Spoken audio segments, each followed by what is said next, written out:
Bonjour à tous. Alors aujourd'hui je viens avec un thème qui j'espère fera réfléchir le plus grand nombre.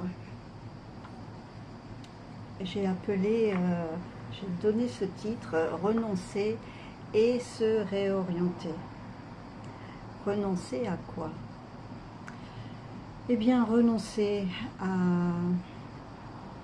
toutes les choses du mal, hein, la vengeance, la justice par soi-même, les mauvaises pensées, les mauvais actes, hein, tout ce qui est dans ce monde en fait, hein, et qui est à l'heure actuelle plus, hein. On voit le mal partout et beaucoup veulent rendre justice eux-mêmes, hein, beaucoup le font d'ailleurs, hein, pour un oui, pour un non, on vous attaque, on vous tue,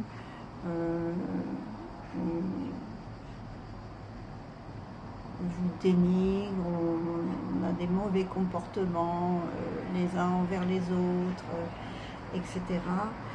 Et il faut donc renoncer à tout cela, hein, et se réorienter. Se réorienter, oui. Retrouver le bon chemin, hein, ce chemin étroit et resserré qui mène à la vie, ce chemin que le Seigneur est venu nous montrer, hein, en venant sur terre. Il nous a donné la marche à suivre, hein, et il nous demande de marcher dans ses pas pour avoir la paix, pour avoir une vie saine, sereine, tout simplement. Il faut prendre le bon GPS, hein, parce que des fois on prend des chemins, on emprunte des chemins avec un mauvais GPS et il ne nous mène pas à la bonne destination. Donc le seul qui nous mène à la bonne destination, c'est le Seigneur, hein. Donc alors rassurez-vous, je n'ai rien à vendre, hein. Tout est gratuit et le Seigneur a dit d'ailleurs, hein, je vous ai donné gratuitement. Eh bien, donnez. Vous avez reçu gratuitement, donné gratuitement.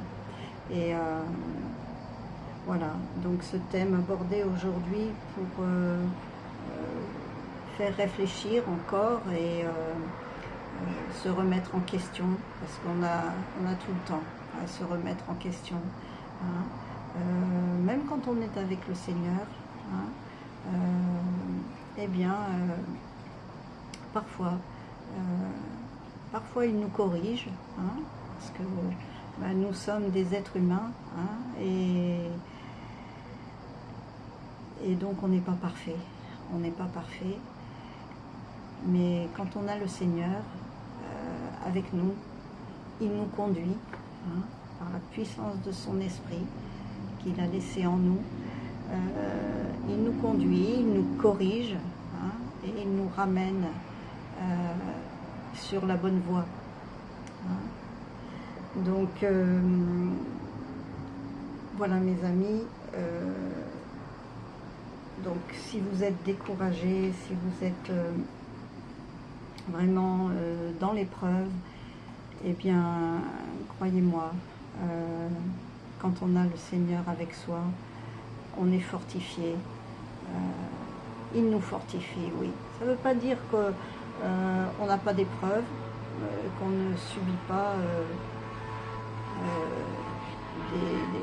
qu'on n'a pas des problèmes dans la vie, que tout est parfait. Non, non, non. On vit dans le monde, hein, on vit dans le monde, mais ne faisons pas comme le monde, hein. suivons la voie saine et droite, hein, et tout sera beaucoup plus facile, hein, parce que le Seigneur nous aide vraiment par sa force, il nous donne sa puissance, hein, et comme dit sa parole, hein, je vous donne le pouvoir de marcher sur les serpents et les scorpions, hein.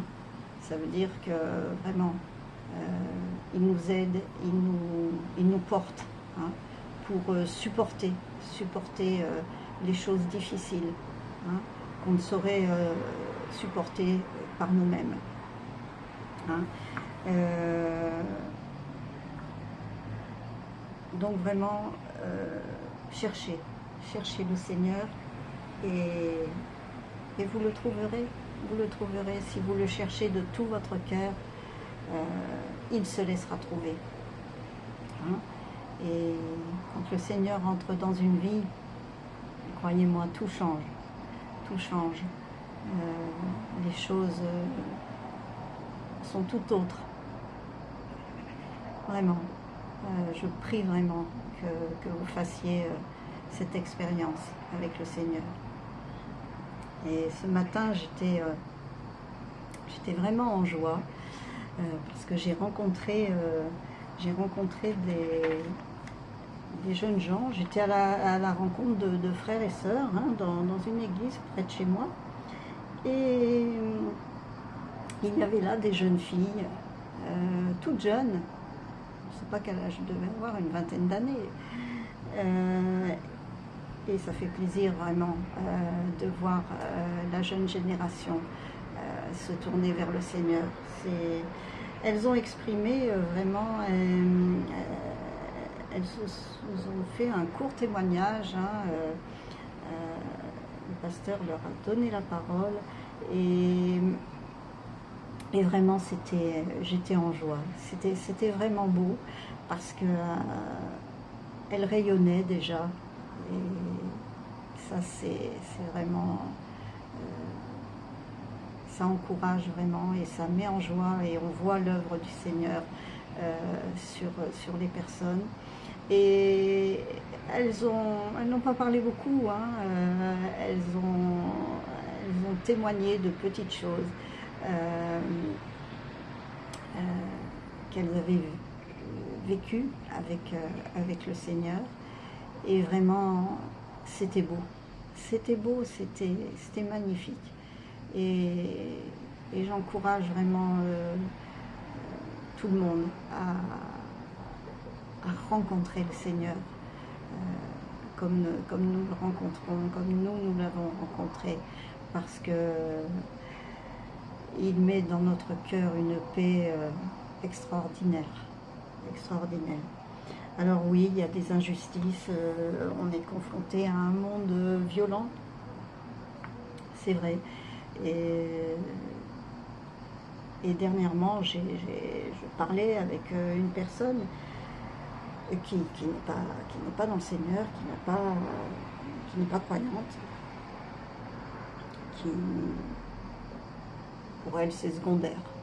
C'est pas, elle n'a pas besoin de ça, hein. Elle vit dans le monde, bon.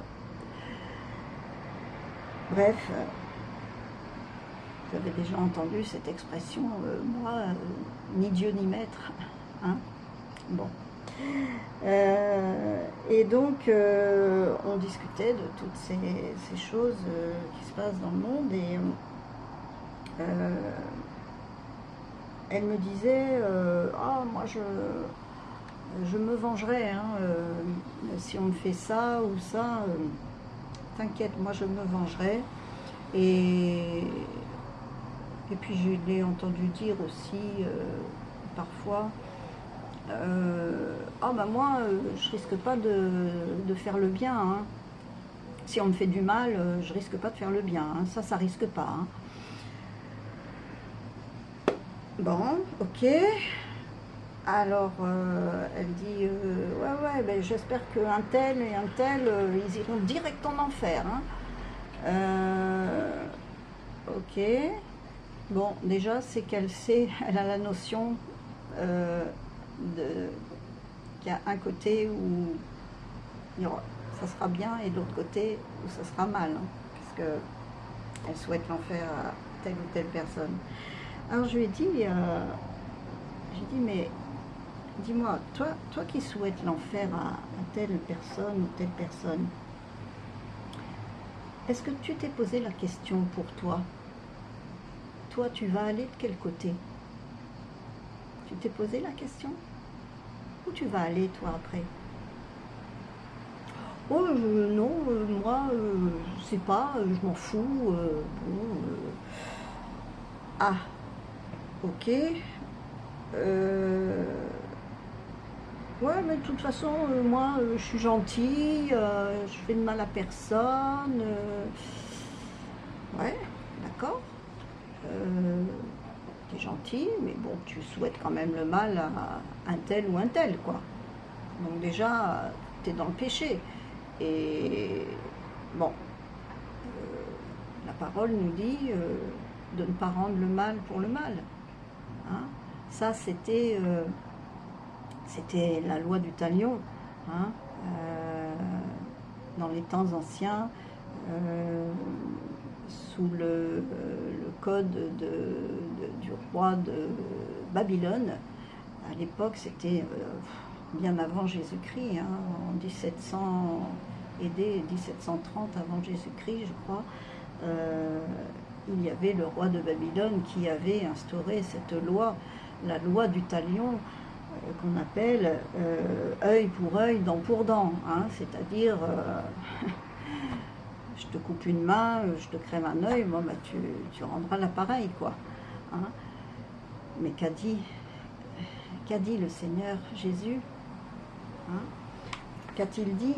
Lui, il a dit, toi, tu as dit ça, mais moi, je vous dis. On peut le lire, je vais vous le lire d'ailleurs. C'est dans Matthieu, j'avais relevé ça. Ah, où est-ce que je l'ai mis? Là. Vous avez appris qu'il a été dit, œil pour œil et dent pour dent. Mais moi, je vous dis de ne pas résister aux méchants. Si quelqu'un te frappe sur la joue droite, présente-lui aussi l'autre. Alors, beaucoup ne comprennent pas ce verset. Et un jour, une personne, je l'ai entendu dire, ah mais Martine, ne crois pas que moi, si on me donne une baffe, tu crois pas que je vais en redemander une autre sur l'autre côté, non? Tu rigoles ou quoi? Bon, voilà. Donc ça, c'est la loi du talion. Les personnes qui ne connaissent pas la parole de Dieu. Mais que veut dire ce verset?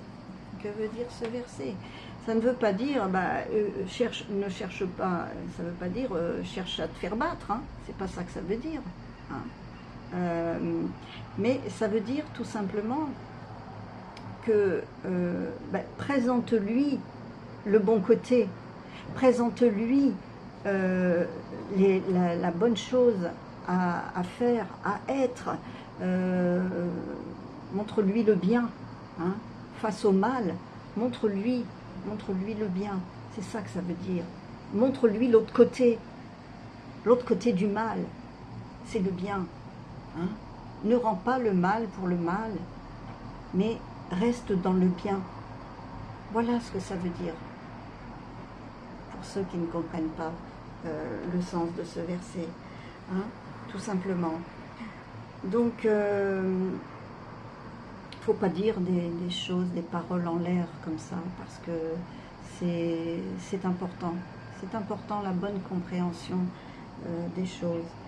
Hein. Donc, priez, il est dit un petit peu plus loin. Hein. Priez pour ceux qui vous maltraitent et qui vous persécutent. Priez pour eux. Priez afin qu'ils puissent se repentir. Hein. Que l'Esprit du Seigneur les atteigne, qu'il change leur cœur et qu'il les ramène dans la bonne voie. Pour eux, pour eux-mêmes, pour leur salut, pour leur vie. Parce que le Seigneur nous donne la vie avec lui. Hein. Il dit d'ailleurs qu'il est pardon, qu'il est donné à l'homme de mourir une seule fois, hein. Après vient le jugement. Hein. Et il dit aussi que celui qui croit en lui, pardonnez-moi, j'ai la gorge sèche, que celui qui croit en lui, même s'il meurt, il ne mourra pas, en fait. Il aura la vie avec lui. Hein. Si vous saluez, décidément, pardon, si vous saluez seulement vos frères, que faites-vous d'extraordinaire? Les païens n'agissent-ils pas de même? Soyez donc parfaits comme votre Père est parfait.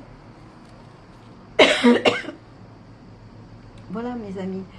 Donc il est important vraiment de méditer ces choses. Et je disais à cette personne qui me disait, moi je vais me venger, et puis je me vengerai si ceci, cela, si... Et puis, il n'est pas question que je fasse du bien, moi, à quelqu'un qui me fait du mal. Hein. Je lui disais, mais tu te rends compte que si tout le monde restait dans le bien, malgré le mal, je ne vais pas m'en sortir avec cette gorge. Pardon.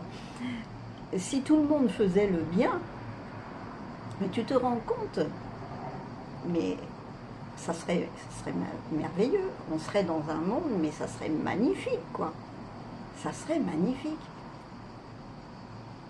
Donc, tout simplement.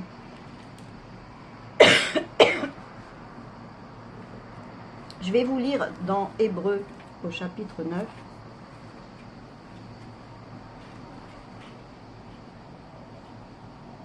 Comme je vous le disais tout à l'heure, il est réservé aux hommes de mourir une seule fois.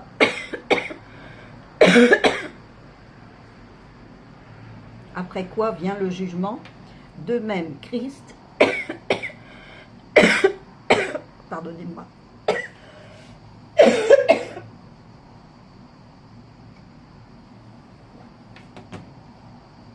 de même, Christ, qui s'est offert une seule fois pour porter les péchés de beaucoup d'hommes, apparaîtra sans péché une seconde fois à ceux qui l'attendent pour leur salut.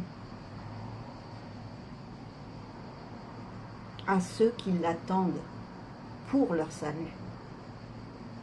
C'est pas rien, mes amis. C'est pas rien.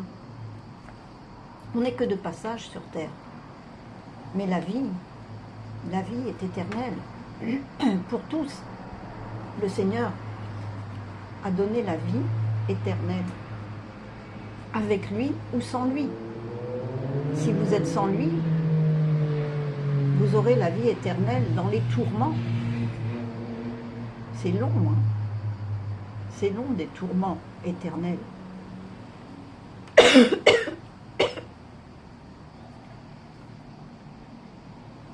Donc, mes amis, comme il est écrit un petit peu plus loin, approchons-nous donc avec un cœur sincère, dans la plénitude de la foi, les cœurs purifiés d'une mauvaise conscience et le corps lavé d'une eau pure. Une eau pure. Soyez saints comme je suis saint, dit le Seigneur. C'est lui qui juge, c'est lui qui va rendre justice de tous ceux qui auront fait le mal. Justice sera rendue. Ça, c'est la parole de vérité du Seigneur. C'est sa promesse. C'est lui qui va rendre justice. Ne vous inquiétez pas. Il s'en charge. Il s'en charge et il s'en chargera. Nous, notre mission, c'est de faire le bien et non le mal. C'est simple. Hein? Veillons les uns sur les autres pour nous exciter à l'amour et aux bonnes œuvres. Voilà ce que nous dit le Seigneur. Mes amis, mettons notre espérance en lui, pas dans ce monde. C'est pas ce monde qui va nous sauver, c'est pas l'homme qui va vous sauver. C'est le Seigneur.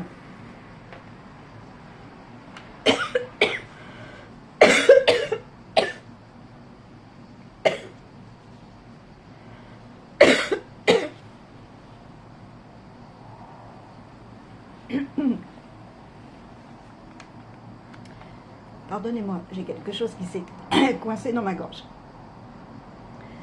Alors, mes amis, veillez et priez, cherchez, utilisez le bon GPS et vous serez conduits et menés à bon terme. Merci, à bientôt. Et excusez-moi encore pour ce petit incident de voix. À bientôt. Soyez bénis.